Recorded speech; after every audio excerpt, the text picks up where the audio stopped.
All right, this next one's a little creepy. I want to see what you guys think. Okay? It isn't. I heard about this. Brooke likes this idea, which tells you a lot about Brooke. Listen to this story. Okay, so if you forgot your ticket to a soccer game in Argentina, it's not a problem because you can use the microchip that's been embedded under your skin by the team. An Argentinian soccer team planning experimentally to this point to offer supporters a chance to implant a microchip in their skin. Lets them walk right through, like Easy Pass in your car. It's an Easy Pass. You just walk right into the stadium. But the Easy Pass is in your car, not in your wrist. That's correct. But see, I'm not really thinking about it in terms of sports as much as I would love to put one in my kids. Just to know where they are? I know it's creepy and really futuristic, but my dog has one. Right. And she ran away and ended up, we live downtown, and she ended up, in Harlem. And somebody did deliver her to a facility, a place, and they scanned her, and then they found us. And I honestly am not completely against chipping my children. Have you proposed this to the girls? I haven't. No, I thought I would do it in their sleep. Now they know. I would put it.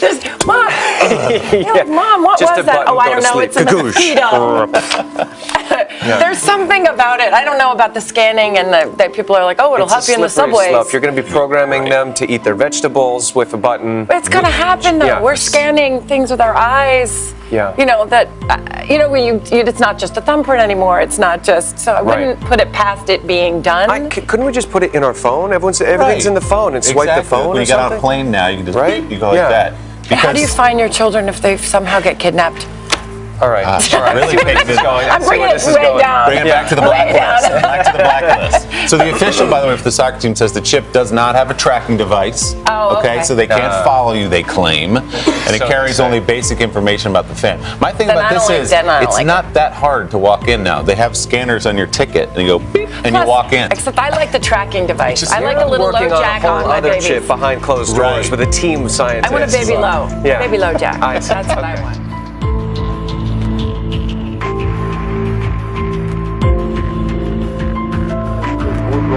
Aparte que maneja de seguridad, no es el último, es una idea para que el socio tenga otra alternativa, quiera, es algo más bien lúdico y novedoso para el sistema.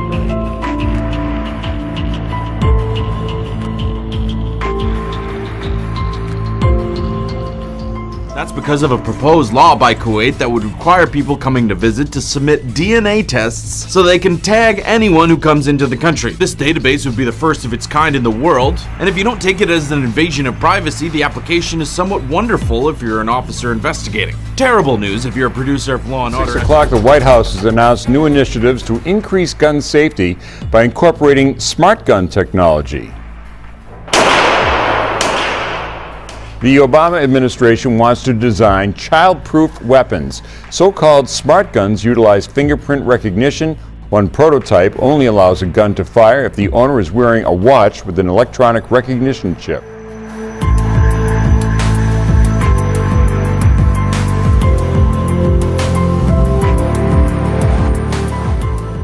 Tonight, would you want to live forever?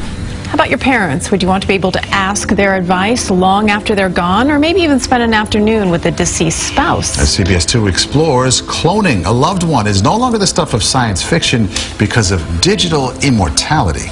Bina is obviously not a real woman, but she does have the mind of one. I think there'll probably come a time when robots like Bina will be living amongst us. She's a clone, sharing not only the appearance of a very real woman named Bina Rothblatt, but also her exact memories, attitudes, and beliefs. This is one opportunity for us to start thinking about changing the way we look at what it means to be human. It's technology we've so far only seen in movies. Self-awareness, manipulation. Now, if that isn't true reality, what is? But in real life, Bina is one of the first clones to be implanted with a mind file representing an actual person's consciousness. The robot can even see thanks to facial recognition software, so she actually knows who she's talking to. As many as 56,000 people have already signed up on the Foundation's website to start uploading the contents of their minds with the hopes of being cloned. It's fascinating, but I think this has a lot of emotional, psychological ramifications. Neuropsychologist Dr. Sanam Hafez says while the technology is incredible, it has the potential to interfere with the natural progression of human life. The way this world works is someone passes away, you get divorced, you move on. But in the future, the robots will not only be able to make the same facial expressions as the people they're modeled after, they will even sound like them. And if you, like me, are completely creeped out, I understand. Yeah, I mean, don't get me wrong. I respect the technology. Yes. Right. Yeah. I don't know. A little too. A little close to home. I'm here almost every day. Same coffee shop, same order. So where are we here? Philadelphia. So this is people walking into a grocery store. These aren't your average surveillance cameras. These shoppers don't know it, but a computer is scanning their faces and comparing their features to those of known shoplifters. It's called facial recognition, and it's happening at stores across North America. That's probably true in Canada as well. And the problem is, your face is almost always being scanned without your knowledge. I think if Canadians were aware that it is a common practice, it's becoming a common practice, I think there would be some concerns. Many companies are developing customer reward programs that allow shoppers to submit their pictures in exchange for special deals when they walk into the store and their faces are recognized. You can opt in and opt out, but there are no regulations. Imagine a pharmacy tracking your purchases. Every single purchase you make, even the ones you make in cash. Or imagine a stranger pointing a smartphone at you and being able to identify you by name and pull up your online dating profile from across the room without speaking to you. This is what facial recognition can do. And the corresponding loss of privacy is worth it. I think so. Hello, Mr. Yakamoto. Welcome back to the Gap. Try to overwhelmingly say selfies are more convenient than passwords and more secure. Selfies are just one example of biometrics, technology that measures our physical attributes. Some privacy advocates don't like the idea of sharing that info, but most everyone agrees it's more secure. It's very hard to counterfeit your face or your fingerprint.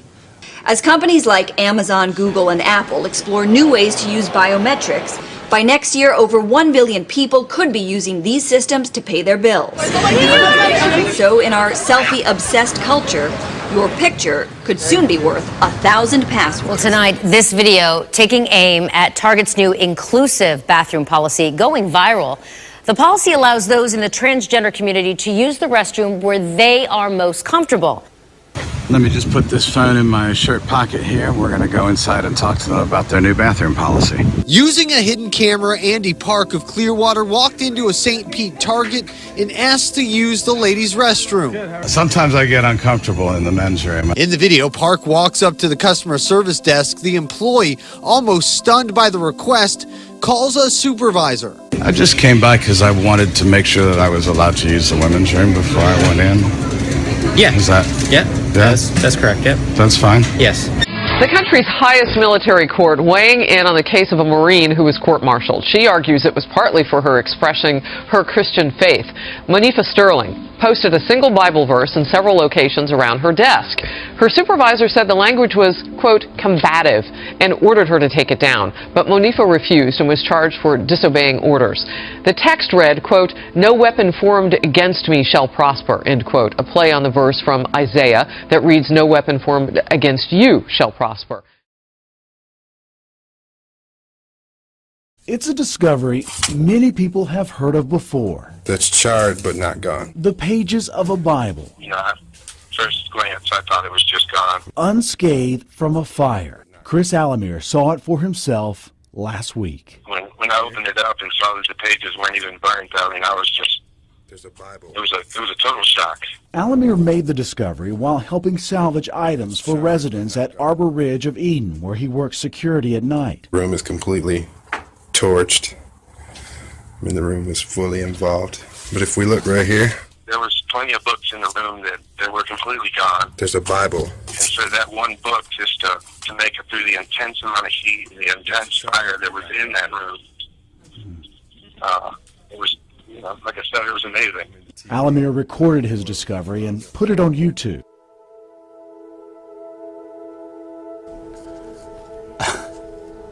I mean, check this out. We've buried the lead here at CBSN. This is dash cam video showing a streak of light, and I'm doing quote marks with my fingers over Southern California skies Tuesday night.